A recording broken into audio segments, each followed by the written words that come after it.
দেশ জুড়ে তীব্র গরমের পর অবশেষে স্বস্তির বার্তা নিয়ে ধেয়ে আসছে বছরের প্রথম শক্তিশালী বর্ষাকালীন বৃষ্টিবলয়। আগামী 18 থেকে 19 জুনের মধ্যে এই বৃষ্টিবলয়টি সারা দেশে পুরোপুরি সক্রিয় হতে পারে।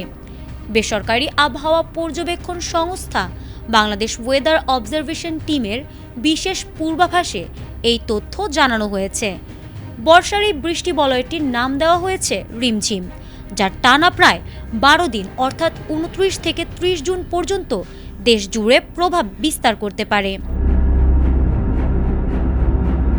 আবহাওয়ার বিশেষ বার্তায় বলা হয়েছে, এই বৃষ্টিবলয় চলাকালীন দেশের 4টি বিভাগে বৃষ্টিপাতের সক্রিয়তা সবচেয়ে বেশি থাকবে।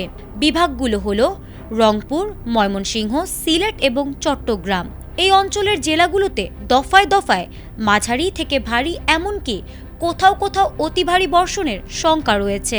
এর বাইরে ঢাকা, রাজশাহী, খুলনা ও বরিশাল বিভাগেও বৃষ্টির পরিমাণ বাড়বে। তবে বর্ষাকালীন বৃষ্টি হওয়ায় এতে সঠিক প্যাড আর সঠিক তথ্য দিয়ে এসব সামলে নিব এক হয়ে। Mona Lisa sanitary napkin. কালবৈশাখীর মতো তীব্র ঝড় বা অতি উচ্চমাত্রার বজ্রপাতের আশঙ্কা কম।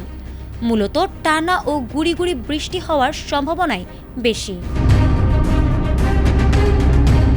টানা বৃষ্টিপাতের কারণে দেশের উত্তর ও উত্তর পূর্বাঞ্চলের নদ নদীর পানি বৃদ্ধি পেয়ে নিচু এলাকায় সাময়িক বন্যা পরিস্থিতির সৃষ্টি হতে পারে। পাশাপাশি পাহাড়ি এলাকায় ভূমিধসের বিষয়ে সতর্ক থাকার পরামর্শ দিয়েছেন আবহাওয়াবিদরা।